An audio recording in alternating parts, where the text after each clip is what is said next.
बेटा आज का हमारा टॉपिक है इलेक्ट्रोप्लेटिंग ऑफ क्रोमियम।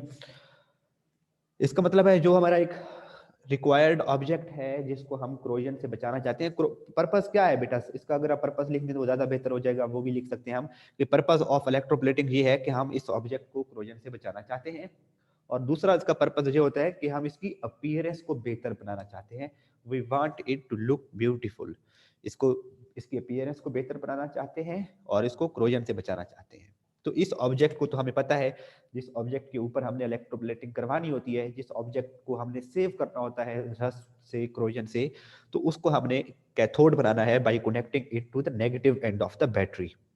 और जो सेकंड जिस चीज की इलेक्ट्रोप्लेटिंग करवानी होती है, लेट्स सपोज क्रोमियम की इलेक्ट्रोप्लेटिंग करवानी है, मतलब इसके ऊपर रिक्वायर्ड ऑब्जेक्ट के ऊपर हम चाहते हैं क्रोमियम की कवरिंग हो जाए, तो उस मेटल को हम क्या बनाते हैं? एनोड। तो होना तो ये चाहिए था कि ये जो हमारा एनोड है जिसको बैटरी की पॉजिटिव एंड से कनेक्ट किया है, ये क्रोमियम का होना चाहिए था। लेकिन इसको हमने क्रोमियम का नहीं बनाया, बल्कि हमने एनोड यूज किया है एंटीमोनियल लेड का। अब एंटीमनी एक मेटल है और लेड भी पीरियोडिक टेबल में एक मेटल है, इन दोनों का एक मिक्सचर है। इट मींस एंटीमोनियल लेड एक एलॉय है और ये बहुत बहुत स्टेबल एलॉय है। बहुत स्टेबल एलॉय है, मतलब इसकी ब्रेक डाउन मुश्किल से होती है। इसमें से करंट पास करेंगे तो इसमें से आयंस नहीं बनेंगे। अब दूसरा इलेक्ट्रोलाइट, अब यहाँ पे जो हमने लिक्विड फिल किया हुआ है, कौन सा लिक्विड फिल किया हुआ है? That is electroplating of silver. कल तो करवाई थी बच्चे, भूल गए हैं? इलेक्ट्रोप्लेटिंग ऑफ क्रोमियम में जो इलेक्ट्रोलाइट है दैट इज क्रोमियम सल्फेट, और इसके अंदर थोड़ी सी मिकदार में क्या ऐड किया जाता है? H2SO4, Cr2SO4। ये है क्रोमियम सल्फेट का सॉल्यूशन, जिसमें थोड़ी सी क्वांटिटी में सल्फ्यूरिक एसिड ऐड किया जाएगा। हाँ जी, इलेक्ट्रोलाइट यहाँ पे अब हमने ऐड कर दिया है, दैट इज लिक्विड फॉर्म में Cr2SO4 का सॉल्यूशन। ये वैसे तो सॉलिड होगा, इसका सॉल्यूशन कैसे बनेगा? इसमें हम इसको हमने किस में डिसॉल्व किया हुआ है? H2O में। इसका एक्वा सॉल्यूशन है Cr2SO4 होल 3 का एक्वा सॉल्यूशन इन वाटर, और इसमें थोड़ा सा सल्फ्यूरिक एसिड ऐड करेंगे, तो ये है इलेक्ट्रोलाइट। अब बेटे प्रोसेस क्या होगा? यहाँ तक बेटा अगर कोई क्वेश्चन है तो मुझे बताएं।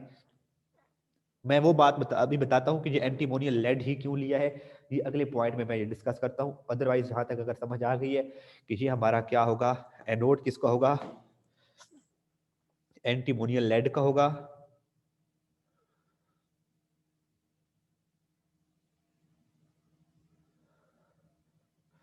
एंटीमोनियल लेड का एनोड लिया है, वो जो ऑब्जेक्ट था उसको कैथोड बनाया है, और यहाँ पे कौन सा सोल्यूशन ऐड किया है? Cr2SO4 whole 3।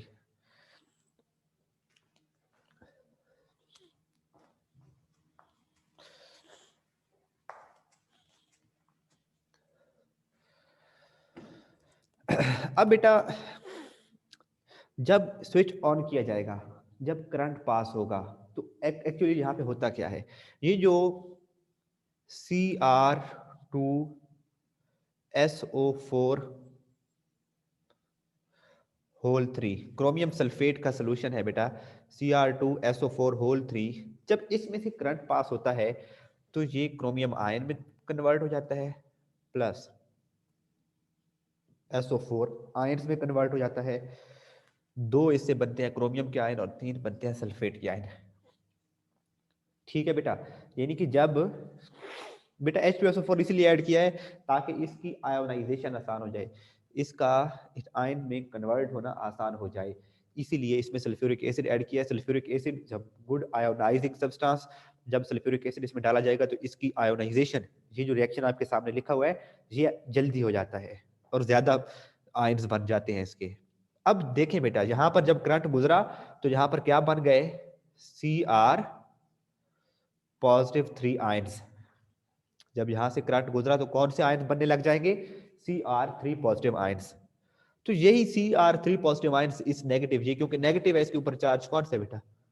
नेगेटिव चार्ज है इसके ऊपर, तो ये Cr3 पॉजिटिव आयन इस नेगेटिव की तरफ अट्रैक्ट होंगे। यही नेगेटिव आयन्स, ये जो नेगेटिव कैथोड है आपके पास, इसके ऊपर नेगेटिव चार्ज है, तो जैसे इस सॉल्यूशन में से करंट गुजरेगा तो Cr 3 पॉजिटिव आयन बनेंगे, क्रोमियम 3 पॉजिटिव आयन बनेंगे। ये पॉजिटिव आयन ऑटोमेटिकली नेगेटिव की तरफ अट्रैक्ट होके आएंगे और इसकी सरफेस पे ऊपर क्या होने लग जाएंगे, डिपॉजिट होने लग जाएंगे और इसकी सरफेस के ऊपर सारी की सारी क्रोमियम की कोटिंग हो जाएगी। अगर बेटा हम ये एनोड भी किसका लेते, क्रोमियम का, लेट्स सपोज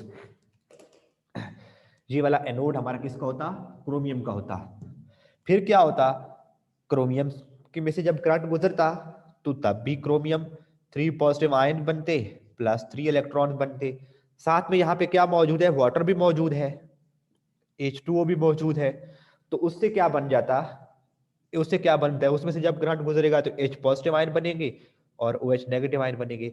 अब जरा देखिएगा नेगेटिव आयन कितने मौजूद हैं, ये एक, ये दो किस्म के एनायन मौजूद हैं। एनायन कितने हैं, दो किस्म के।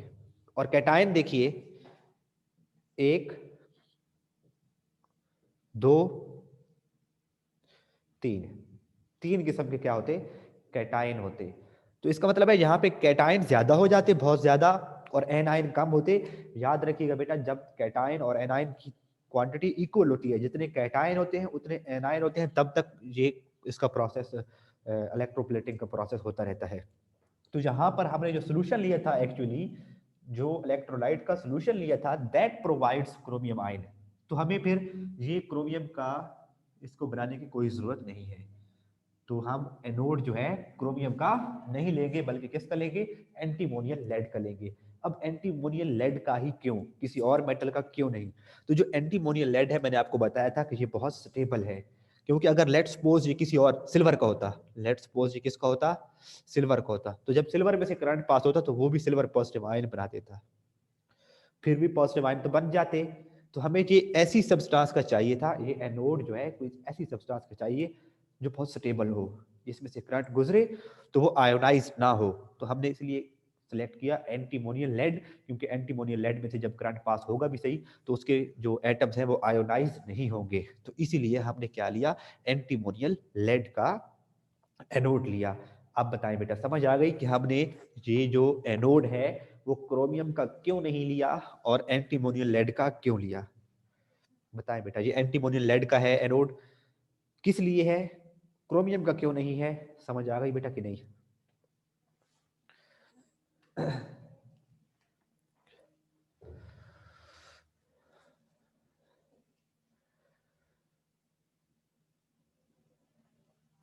आयशा बेटे आप बताओ। अताउल मोमिन क्लास में है बेटा, आप बताएं। अहमद जईम आप बताओ बेटा, समझ आई है कि नहीं?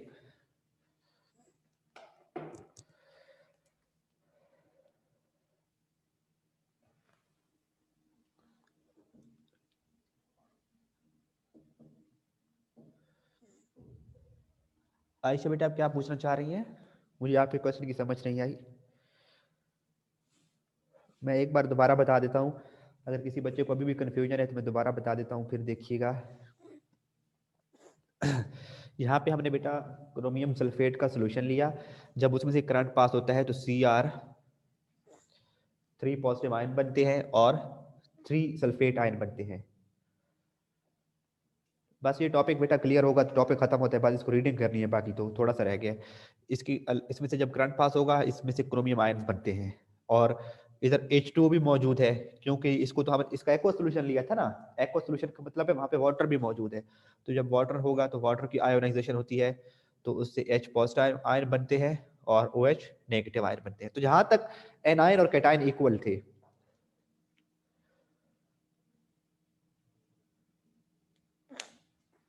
H पॉजिटिव और जहां तक बेटा इक्वल है, देखिए ना, ये 6 पॉजिटिव और ये 7 पॉजिटिव चार्जेस हैं और ये 6 और 7 नेगेटिव चार्जेस है। एन आयन और कैटायन की जो रेशियो है वो इक्वल है, एन आयन और कैटायन की जहां तक रेशियो इक्वल है। अगर हम एनोड किसका लेते, अगर हमारे पास एनोड क्रोमियम का होता, क्रोमियम मेटल का एनोड होता, तो वो क्या बना देता, क्रोमियम पॉजिटिव आयन बना देता।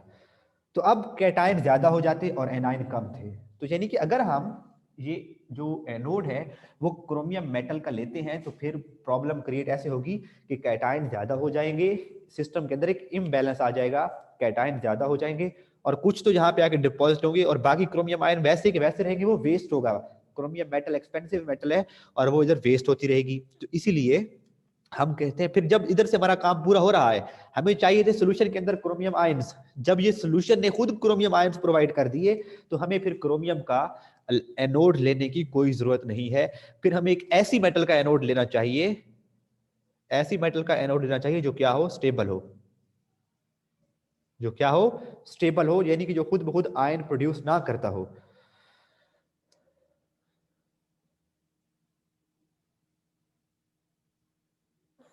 जी बेटा एक मिनट ना, अगर अब इसमें सल्फ्यूरिक एसिड ऐड किया था ताकि इसकी आयोनाइजेशन जल्दी हो, आसान हो, तो ये वाला बेटा जिसका सॉल्ट का सोल्यूशन है दैट इज, ये रिएक्शन, इससे रिएक्शन का होना इजी है। थोड़ा सा सल्फ्यूरिक एसिड ऐड कर दिया तो अब हमें ये मेटल बच गई हमारी, हमें अब वो क्रोमियम की मेटल यूज नहीं करनी पड़ेगी। सल्फ्यूरिक एसिड के जस्ट एक दो ड्रॉप इसके अंदर ऐड किए थे, इस सोल्यूशन के अंदर सल्फ्यूरिक एसिड के एक दो ड्रॉप ऐड किए थे, जिससे हमें ये बचत हो गई कि हमें अब ये क्रोमियम का इलेक्ट्रोड नहीं लेना पड़ेगा। और फिर सिल्वर का यानी कि फिर हमने वो स्टेबल क्यों लिया है, एनोड स्टेबल क्यों है, क्यों होना चाहिए, क्योंकि अगर किसी और मेटल का होगा, लेट्स सपोज बेटा अगर वो उसका क्रोमियम का होता तो फिर तो बहुत ज्यादा आयन्स बन जाते क्रोमियम के, तो फिर आयन्स इधर वेस्ट रहते, फिरते रहते, उनका कोई यूज ना होता। तो फिर इसका मतलब ये था कि अगर हम ये क्रोमियम का एनोड लेते थे तो वो तो क्रोमियम को जाया करने वाली बात थी। तो फिर हमें एक ऐसी मेटल का यहाँ पे चाहिए जो खुद आयोनाइज ना होता हो, स्टेबल मेटल चाहिए। अगर सिल्वर मेटल ले लेते हैं तो वो भी आयोनाइज तो होगी, लेकिन जब हमारा काम इधर से चल रहा है, इस सोल्यूशन से काम चल गया, हमें यहाँ पे सोल्यूशन के अंदर ये Cr3 पॉजिटिव आयन चाहिए जो इसके ऊपर आके डिपॉजिट हो जाए, जो इस ऑब्जेक्ट के ऊपर आके डिपॉजिट हो जाए। तो वो जब आयंस इसी सोल्यूशन ने प्रोवाइड कर दिए, तो फिर हमें यहाँ पर ये जो ऑब्जेक्ट है, ये क्रोमियम का ये एनोड जो है वो ऑब्जेक्ट क्रोमियम का एनोड लेने की कोई जरूरत नहीं है। और फिर हमें ऐसा सब्सटेंस चाहिए जिसमें से करंट तो पास हो लेकिन उसके आयन प्रोड्यूस ना हो, तो वो कौन सा था, एंटीमोनियल लेड। आयशा बेटे समझ आई आपको कि नहीं?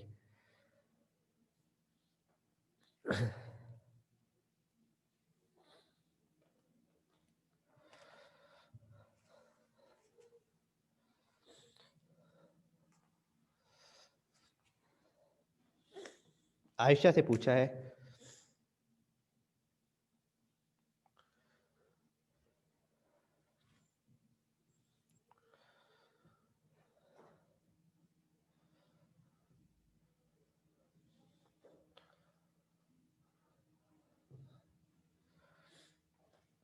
और यहाँ पे बेटा जो H2O है वो भी आयोनाइज होगा, उससे क्या बनेंगे, H पॉजिटिव आयन और OH नेगेटिव आयन। अब जो बेटा यहाँ पे, अब यानी कि यहाँ पे क्या मौजूद है, H पॉजिटिव आयन भी मौजूद होंगे और क्रोमियम पॉजिटिव आयन भी मौजूद होंगे, OH नेगेटिव आयन भी मौजूद होंगे और सल्फेट आयन भी मौजूद होंगे। ये जो क्रोमियम के पॉजिटिव आयन है,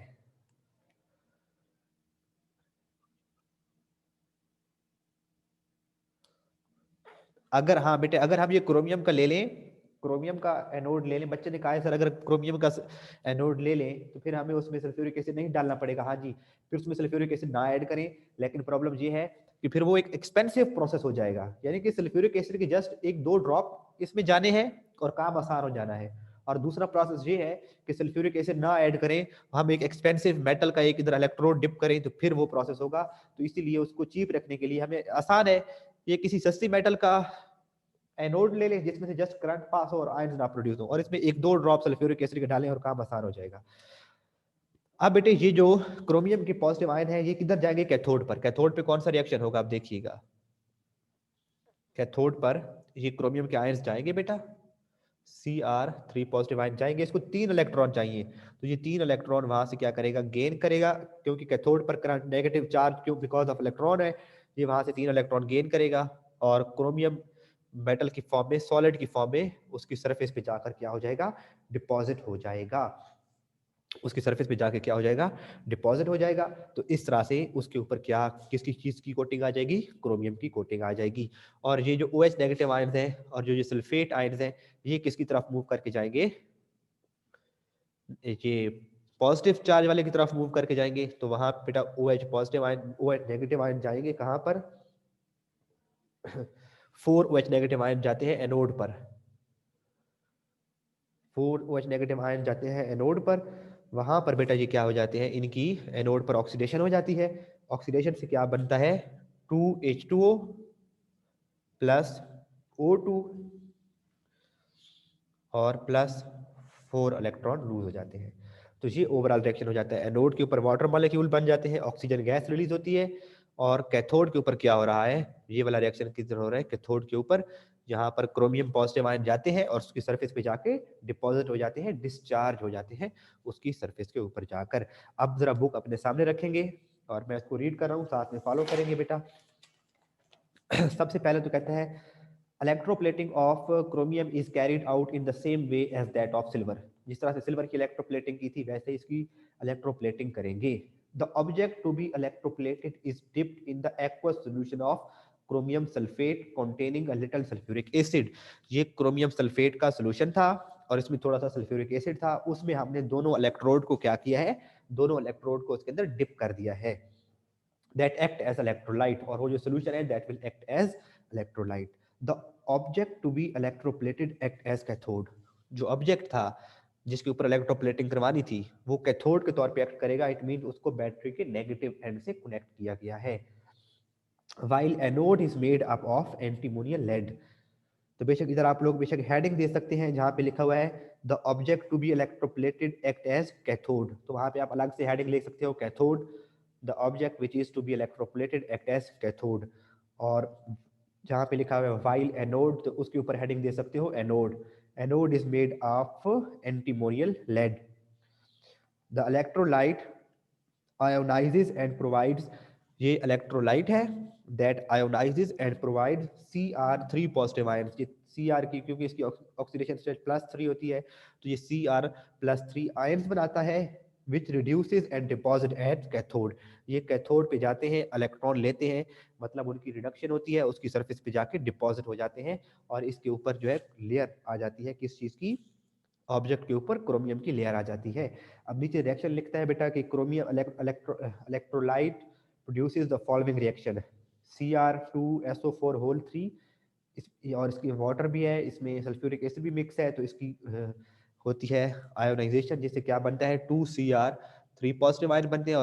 और ये वाला रिएक्शन नहीं लिखा हुआ तो इस रिएक्शन के नीचे ये वाला रिएक्शन भी लिख लें, ये H2O की इसमें से यहाँ पे इसको लिखें, हाँ ठीक है, H पॉजिटिव आयन और OH नेगेटिव आयन। इस रिएक्शन के नीचे ये रिएक्शन नहीं लिखा हुआ, ये आप खुद से लिख लें कि यहाँ पर वाटर के मॉलिक्यूल की भी इलेक्ट्रोलिसिस हो जाती है। नीचे कहते हैं reactions at electrodes are as follows, तो यहाँ इसको हेडिंग बना लेंगे at anode. At anode, anode पे कौन सा रिएक्शन होता है, अच्छा सर तो एंटीमोनियल लेड का क्या होगा, एंटीमोनियल लेड का कुछ भी नहीं होगा, उसमें से जस्ट सर्किट पूरा करने के लिए उसने करंट को पास करवाना है बस। एनोड पे क्या रिएक्शन होता है, ये जो हाइड्रोक्सल आयन बन रहे हैं ये एनोड पे आते हैं, 4 हाइड्रोक्सल आयन, वहां पर ये क्या बना देते हैं, 2 वाटर के मॉलिक्यूल बनाते हैं, दो एक ऑक्सीजन का मॉलिक्यूल बनता है और साथ में 4 इलेक्ट्रॉन रिलीज करते हैं। जबकि कैथोड पे क्या रिएक्शन होता है, क्रोमियम आयन आता है कैथोड के ऊपर, क्योंकि कैथोड के ऊपर बेटा क्या चार्ज होता है, नेगेटिव, तो क्रोमियम पॉजिटिव है इसलिए ये नेगेटिव की तरफ आएगा, और एनोड पे क्या चार्ज होता है, पॉजिटिव, तो ये हाइड्रोक्सल आयन नेगेटिव है, ये पॉजिटिव की तरफ आएंगे, ये तो वाटर बना देंगे और ये क्रोमियम डिपॉजिट हो जाएगी metal on the surface of our object. फिर नीचे कहता है फॉर प्रैक्टिकल कन्वीनियंस, अच्छा बेटा जहां तक मुझे बताएं टॉपिक क्लियर है, फिर नेक्स्ट पैराग्राफ बाद में पढ़ते हैं। यहाँ से ये वाला जो है,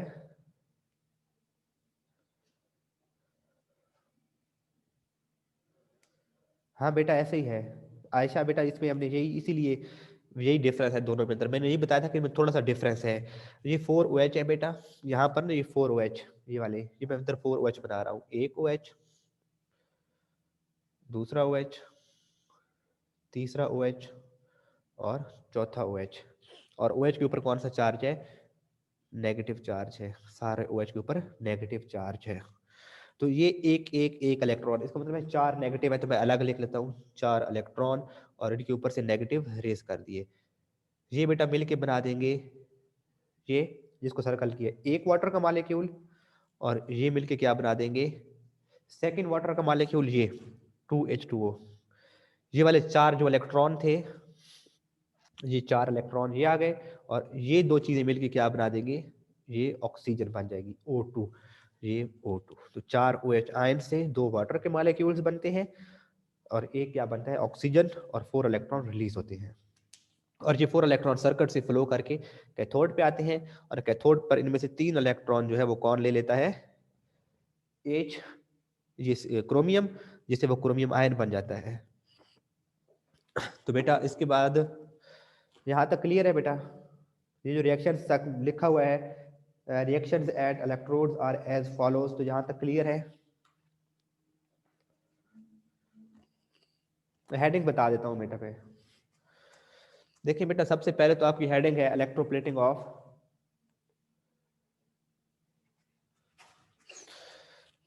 सबसे पहले तो है बेटा इलेक्ट्रोप्लेटिंग ऑफ क्रोमियम। उसका इंट्रोडक्शन की 2 लाइनें लिखी हुई वो लिख देंगे।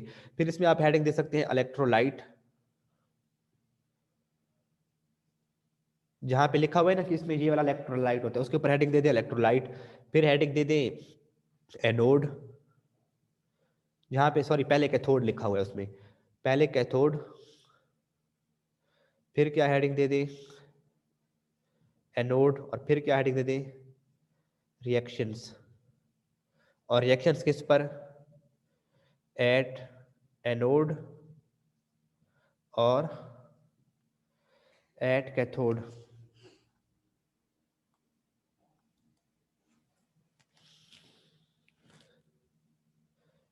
At cathode. अब ये हेडिंग्स कहाँ कहाँ पर है, ये आप लोग आसानी से खुद से भी देख सकते हैं बेटा। जो लिखा हुआ है इलेक्ट्रोप्लेटिंग ऑफ क्रोमियम, इस हेडिंग ऊपर की पहली हेडिंग दी आपने वैसे लिख दिया, electroplating of chromium is carried out in the same way as that of silver, the object to be electroplated is dipped in aqua solution of, यहाँ पे लिखा हुआ है the object to be electroplated, तो इसके ऊपर आप हेडिंग दे देंगे इलेक्ट्रोलाइट, द ऑब्जेक्ट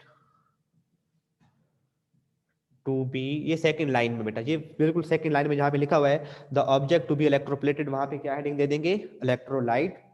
तो इसमें आपका आ जाएगा the object to be electroplated is dipped in the aqueous solution of chromium sulphate containing little sulphuric acid that act as electrolyte. और ये कहां पे खत्म होगा, इलेक्ट्रोलाइट पे।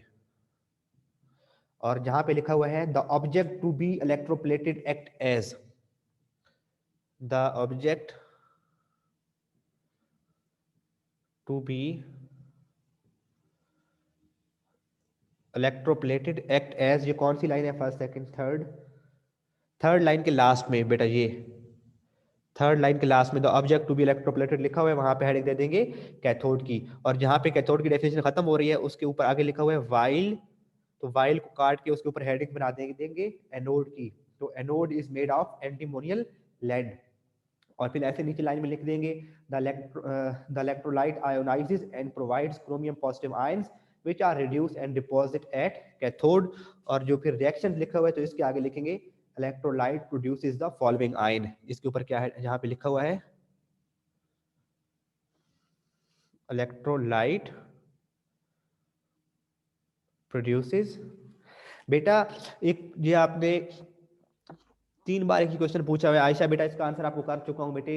उसके अंदर जो हमने सिल्वर नाइट्रेट का सोल्यूशन लिया था, सिल्वर नाइट्रेट की आयोनाइजेशन मुश्किल होती है, इसलिए हमें सिल्वर का एनोड यूज किया था। बाकी सारी इलेक्ट्रोप्लेटिंग में जिस मेटल की इलेक्ट्रोप्लेटिंग करवानी होगी उसी मेटल का एनोड लेंगे। सिर्फ क्रोमियम में थोड़ा सा डिफरेंस था कि क्रोमियम का जो सॉल्ट लिया है उसकी आयोनाइजेशन आसान है, तो हम क्रोमियम पॉजिटिव आयन उसी की आयोनाइजेशन से प्रोड्यूस करवा लेते हैं, तो हमें कैथोड उस मेटल का लेने की जरूरत नहीं है। इसका मतलब है फिर हमें ऐसी मेटल का एनोड बनाना होगा जो आयोनाइज ना हो, जिसकी आयोनाइजेशन ना हो, तो वो हम एंटीमोनियल लेड का ले लेते हैं। ये आपने पूरी चैट बॉक्स इसी मैसेज से भरी हुई है बेटा, 6 बार आपको ये एक ही बात बताई है। और एनोड के ऊपर कौन सा रिएक्शन होगा वो ऑलरेडी नीचे लिखा हुआ है, एट एनोड और एट कैथोड। तो ये बेटा मार्किंग की समझ आ गई है कि नहीं? हाँ, और ये डायग्राम आखिर में इसकी डायग्राम ना भी बनाए तो कोई बात नहीं, क्योंकि इसकी डायग्राम बुक में नहीं बनी हुई, बना दें तो भी ठीक है, अगर ना भी बनाए तो भी इट्स ओके। और उसके बाद बेटा लास्ट पैराग्राफ पे आ जाए, एट एनोड और एट कैथोड की हेडिंग्स देने के बाद लास्ट पैराग्राफ पे आए, कहते हैं for practical convenience the steel is usually plated first with nickel और copper and then by chromium. कि लेट्स सपोज बेटा ये हमारे पास एक ऑब्जेक्ट है,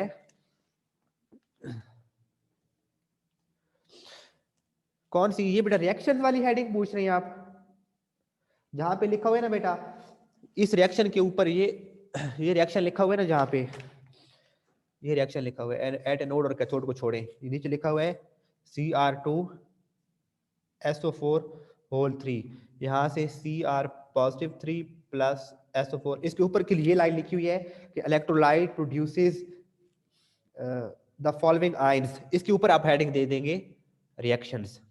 ठीक है बेटा, रिएक्शंस की हेडिंग दी, उसके नीचे ये लिखा हुआ electrolyte produces the following ions, आपने ये रिएक्शन लिखा और उसके बाद आपने नीचे लिखा रिएक्शन एट RS में कैमरा में, हाँ, रिएक्शन एट एनोड, वो जो लिखा हुआ है एट एनोड, उससे पहले लिख ले रिएक्शन एट एनोड, और नीचे लिखा हुआ है एट कैथोड, तो उससे पहले लिख ले रिएक्शन एट कैथोड। ठीक है बच्चों, तो ये इसकी हेडिंग्स हो जाएंगी। अब लास्ट पैराग्राफ पे आए, तो उसके लिए मैं आपको यहाँ पे समझाना चाह रहा था, वो कहता क्या है, वो कहता है लेट्स सपोज स्टील है हमारे पास, ये ऑब्जेक्ट है स्टील का, इसके ऊपर हम क्रोमियम की इलेक्ट्रोप्लेटिंग करवाना चाहते हैं। तो मसला ये है, अगर इसके ऊपर इलेक्ट्रोप्लेटिंग क्रोमियम की करवाई जाए, ये जो ऊपर मेथड पड़ा है, इस मेथड के तहत अगर इसके ऊपर क्रोमियम की इलेक्ट्रोप्लेटिंग करवाई जाए, तो क्रोमियम की जो क्रोमियम मेटल है वो इस स्टील के ऊपर अच्छी तरह से चिपकता नहीं है, एडहियर नहीं होता, उतर जाती है। यानी कि इलेक्ट्रोप्लेटिंग करवाई तो कुछ ही अरसे के बाद, थोड़े अरसे के बाद उसकी सरफेस जो है वो उखड़ जाएगी, उतर जाएगी। तो इसका मतलब है स्टील के ऊपर डायरेक्ट क्रोमियम की इलेक्ट्रोप्लेटिंग नहीं करवाई जा सकती। तो उसके लिए क्या करते हैं, पहले इसके ऊपर किसकी इलेक्ट्रोप्लेटिंग करवाते हैं, निकल की, निकल या फिर कॉपर, यानी कि इसके ऊपर पहले हमने किसकी इलेक्ट्रोप्लेटिंग करवा ली, निकल या फिर कॉपर। स्टील के ऊपर पहले निकल या कॉपर की इलेक्ट्रोप्लेटिंग करवा ली, इसका मतलब है अब इसके ऊपर किस चीज की सरफेस है, सारी अंदर तो क्या था, स्टील था, स्टील के ऊपर किस चीज की इलेक्ट्रोप्लेटिंग हो गई, निकल या फिर कॉपर की, और अब इसके ऊपर हम किसकी इलेक्ट्रोप्लेटिंग करवा लेंगे, बाहर क्रोमियम की। तो इसकी अब जाहिरी अपीयरेंस, इसके ऊपर जो एक्सटर्नल इलेक्ट्रोप्लेटिंग हो गई वो किसकी हो गई, क्रोमियम की, क्योंकि जो क्रोमियम है वो निकल या फिर कॉपर की सरफेस के साथ अच्छे तरीके से एडहियर होता है, चिपकता है।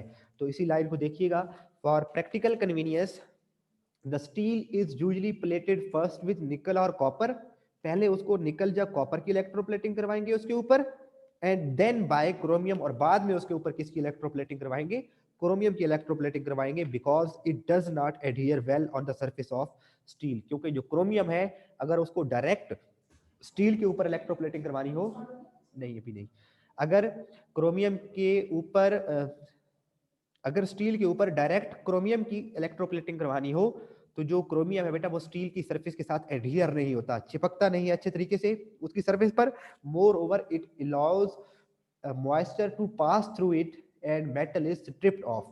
The nickel or copper provide adhesion, and then chromium deposited over the adhesive layer of copper last longer. This type of electroplating resists corrosion and gives a bright silvery appearance to the object. तो इससे object shining भी रहता है उसकी। Class के बेटा last 2 minute है। Adhere का मतलब होता है चिपकना, एडहियर का मतलब होता है किसी सरफेस के ऊपर दूसरी सरफेस का चिपक जाना। देखिएगा उसने क्या कहा है बेटा, उसने कहा अगर ये हमारे पास स्टील है, इसके ऊपर हम क्रोमियम की इलेक्ट्रोप्लेटिंग करवा लेते हैं, डायग्राम को समझिएगा, पैराग्राफ इधर ही समझ आ जाएगा। क्रोमियम की इलेक्ट्रोप्लेटिंग करवाते हैं तो इसका मसला ये होता है कि क्रोमियम में से एक तो मॉइस्चर गुजर जाता है इसके अंदर, और दूसरा जो क्रोमियम है वो स्टील के ऊपर अच्छे तरीके से चिपकता नहीं है, उतर जाता है आसानी से। इसीलिए प्रॉब्लम को सॉल्व करने के लिए क्या किया जाता है, पहले इसके ऊपर क्रोमियम की इलेक्ट्रोप्लेटिंग नहीं करवाएंगे, पहले इसके ऊपर कॉपर की इलेक्ट्रोप्लेटिंग करवा लेंगे या फिर निकल की इलेक्ट्रोप्लेटिंग करवा लेंगे। अब इसके ऊपर किस चीज की बाहर की लेयर किस चीज की है, निकल की है या कॉपर की है, ये इलेक्ट्रोप्लेटिंग करवाने के बाद दोबारा इसके ऊपर हम किसकी इलेक्ट्रोप्लेटिंग करवाएंगे, क्रोमियम की इलेक्ट्रोप्लेटिंग करवाएंगे। अब बाहर वाली लेयर किसकी होगी, क्रोमियम की, और ये वाली जो अब मेटल है इसकी अपीयरेंस भी अच्छी होगी और इसको क्रोजन भी नहीं लगेगी। तो इसके ऊपर आप लिख सकते हो फॉर प्रैक्टिकल कन्वीनियंस, ऐसी हेडिंग बना लें, फॉर प्रैक्टिकल कन्वीनियंस। ये हेडिंग बना लें इसी पैराग्राफ का जो फर्स्ट वर्ड है, और बाकी यही लिख देना है जो इसके अंदर। यानी कि इसका मतलब है हमने क्रोमियम की इलेक्ट्रोप्लेटिंग करवानी है, अगर स्टील के ऊपर तो हमें 2 बार इलेक्ट्रोप्लेटिंग करवानी पड़ेगी। पहले स्टील के ऊपर निकल या फिर कॉपर की इलेक्ट्रोप्लेटिंग होगी, और बाद में उसके ऊपर किसकी इलेक्ट्रोप्लेटिंग करवाएंगे, क्रोमियम की इलेक्ट्रोप्लेटिंग करवाएंगे, जो आज हमने प्रोसेस पढ़ा है। ठीक है बच्चों, लास्ट पैराग्राफ के ऊपर हेडिंग बता दी है बेटा आपको, प्रैक्टिकल कन्वीनियंस लिख लें, फॉर प्रैक्टिकल कन्वीनियंस। तो ये बेटा we have less than 1 minute. अगर कोई क्वेश्चन होगा, अगर आप बच्चों को रहता है, तो वो आप नेक्स्ट क्लास में पूछ लीजिएगा। और एक टॉपिक रह गया इस चैप्टर का पीछे, वो उसका इलेक्ट्रोलिसिस ऑफ वाटर। उसके बाद बेटा ये चैप्टर कंप्लीट हो जाएगा। ओके बच्चों, अल्लाह हाफिज।